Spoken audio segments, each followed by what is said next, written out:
Hello बेटा, 6th science coaching class में हम रीड कर रहे हैं फिजिक्स का फर्स्ट चैप्टर। ठीक है, क्या अपना mass and measurement of distances. ठीक है, तो अभी हम क्या पढ़ रहे हैं, सारे मेजरमेंट पढ़ रहे हैं कि आप लेंथ को किस तरह मेजर करोगे, हाइट को किस तरह मेजर करोगे, टाइम को किस तरह मेजर करोगे, मास को किस तरह से मेजर करोगे, टेम्परेचर को किस तरह से मेजर करोगे। ठीक है, तो कल हमने क्या पढ़ा था बेटा, मेजरमेंट ऑफ लेंथ। आप लेंथ को किस तरह से मापोगे, तो आप स्केल की हेल्प से, मीटर रोड की हेल्प से क्या कर सकते हो, लेंथ को माप सकते हो।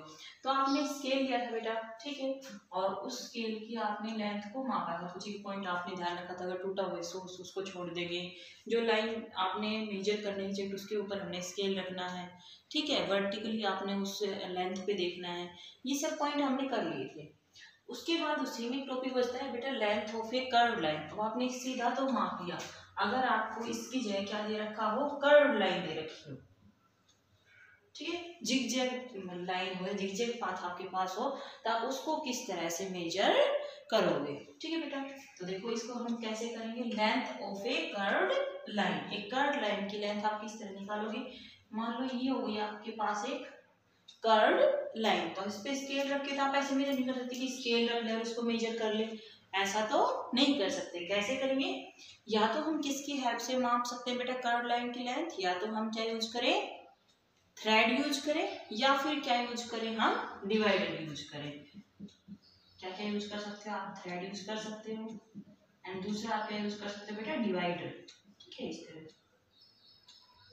ठीक है, तो आप डिवाइडर की हेल्प से या थ्रेड की हेल्प से इसकी लेंथ को मेजर करोगे। किस तरह मेजर करना, आपने थ्रेड लिया, उसके पहले वाले हिस्से पे आप क्या करोगे, यहाँ पे एक नोट लगा दोगे, गांठ लगा दोगे, और उसको मान लो ये आपके थ्रेड का पॉइंट ए हो गया, स्टार्टिंग पॉइंट ए, और एंडिंग पॉइंट क्या हो गया आपके थ्रेड लाइन का बी, या कि एक कर्व लाइन, ये इसका स्टार्टिंग पॉइंट ए, ये इसका एंडिंग पॉइंट बी।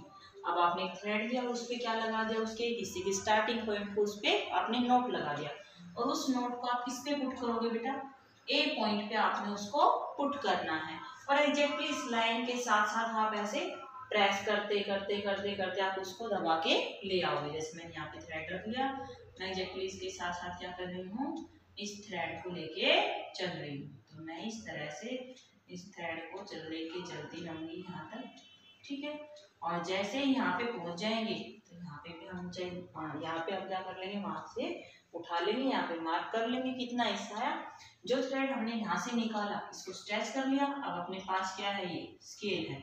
आप इस स्केल पे यहाँ पे इस नोट को रखा, और इस तरह से उस जो अपने पास थ्रेड है उसकी लेंथ को हम मेजर कर लेंगे। ठीक है, एक तो मेथड हो गया ये कि थ्रेड से आप मेजर कर लोगे। दूसरा क्या होता है, डिवाइडर। डिवाइडर की हेल्प से आपको अगर कर्व लाइन की लेंथ मेजर करनी हो, तो वही ये हो गई अपनी कर्व लाइन, ये इसका पॉइंट ए, ये इसका पॉइंट बी, ये आपका डिवाइडर प्रकार जानते हैं ना, डिवाइडर। ठीक है, तो ये आपका डिवाइडर हो गया। तो आपने क्या करना है, देखो बेटा ये हो गया आपका डिवाइडर। ठीक है, तो आपने इसको इतना खोलना है, यानी मान लो मैंने इसको 5 सेंटीमीटर खोल के रखा है। कितना खोल रखा है बेटा, 5 सेंटीमीटर। मैंने स्केल से इसको 5 सेंटीमीटर माप लिया। अब इसको खोलना, जितना हमने अभी खोला इसको खोल के रखेंगे। यहाँ से यहाँ तक कितनी हो गई आपकी 5, यहाँ से फिर डिवाइडर रखा, यहाँ से यहाँ कितनी हो गई आपकी 5, यानी कि ऐसे रखते चलेंगे ऐसे। ठीक है, तो यहाँ से यहाँ तक आपकी 5 हो गई, यहाँ से यहाँ तक 5 हो गई। ठीक है, हो गई। अब ये जो बच गई यहाँ तक आप काउंट कर लेंगे। ठीक है, 1 2 3 4। आपने कितनी बार मापा है, 4 टाइम्स मापा है, और एक की डिस्टेंस कितनी थी 5, तो 5 × 4 कितना हो जाएगा बेटा, टोटल 20 सेंटीमीटर। अब ये बच गई, इस लाइन को किस तरह मापोगे, अब आपने डिवाइडर को एडजस्ट करना है। डिवाइडर को एडजस्ट कर लेंगे, इतना खुल गया, मान लो डिस्टेंस कितनी है आपकी 2 सेंटीमीटर। ठीक है, आपने इसको एडजस्ट कर लिया, माप लिया, स्केल पे इसको डिवाइडर को रखो, मान लो ये कितनी आ गई आपकी 2 सेंटीमीटर। तो टोटल कितनी हो जाएगी आपकी 20 + 2 सेंटीमीटर, 22 सेंटीमीटर। समझ गए बेटा, अगर कर्व लाइन दे रखी तो आप किस तरह से उसको मापोगे। ठीक है, ये हो गई आपकी लेंथ की मेजरमेंट। नेक्स्ट आता है बेटा measurement of mass. Measurement of mass, या फिर मास किस तरह से मापोगे बेटा, मास होता क्या है, amount of matter present in any object, किसी भी ऑब्जेक्ट में कितना अमाउंट है, कितना मास है वहां पे प्रेजेंट है, वही क्या है आपका मेजरमेंट ऑफ मास। आपने अमाउंट निकालना है किसी मैटर का, ठीक है। अब आपको पता है कोई ऑब्जेक्ट हैवी भी हो सकता है, कोई लाइटर भी हो सकता है, तो उसी के अकॉर्डिंग आपकी मेजरमेंट यूनिट्स आती हैं, जैसे beam balance, electronic balance and ये हो गया आपका स्प्रिंग बैलेंस, ठीक है बेटा।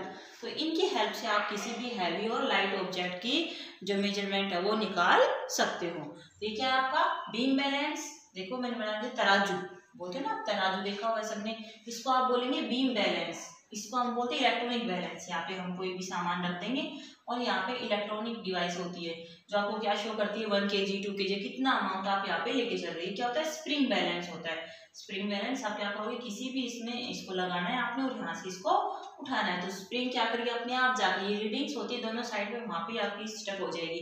मतलब आपने 10 kg लिया है, 20 kg लिया है, तो वो आप इसकी हेल्प से पता कर सकते हो बेटा, ठीक है। अब आपका डिफरेंट ऑब्जेक्ट के डिफरेंट वेट हो गए, तो उनकी मेजरमेंट भी क्या करनी पड़ेगी आपने बेटा, डिफरेंट यूनिट्स में ही करनी पड़ेगी, ठीक है। अगर कोई ऑब्जेक्ट क्या है बेटा बहुत लाइट है, ठीक है, लाइट ऑब्जेक्ट है, जैसे हम बोल दें कि हमारा कोई भी चीज हम ले ले, हल्की चीज ले ले, तो उसके वेट को आप किस में मापोगे, मिलीग्राम में। जैसे आपकी टैबलेट आती है, दवाइयाँ लेते हो ना, छोटी छोटी टैबलेट्स होती हैं, तो उनकी आप किस में मापते हो बेटा, मिलीग्राम में। और अगर आप हैवी, उससे ज़्यादा थोड़ा हैवी ले लो, ठीक है, जैसे हम क्या ले लें, वेट ऑफ ए पर्सन, यानी कि अपना वेट ले लें, हम किस में मापते हैं बेटा, किलोग्राम में। और बहुत ज़्यादा हैवी वेट है, जैसे हमने ट्रक, किसी व्हीकल का वेट हमने करना है, ट्रक है, बस है, तो उस तरह का वेट किस में किया जाता है बेटा, टन्स में, ठीक है। हल्का वेट करना है, जैसे टैबलेट छोटा सा वेट हो, मिलीग्राम। अगर हमें भारी वेट करना है उसके कंपेयर में, यानी कि जैसे ह्यूमंस का वेट अपना वेट है केजी में, और हमने हैवी ऑब्जेक्ट्स का जैसे क्रेन्स हैं, टक्स हैं, उनका हम किस में करते हैं, टन में करते हैं।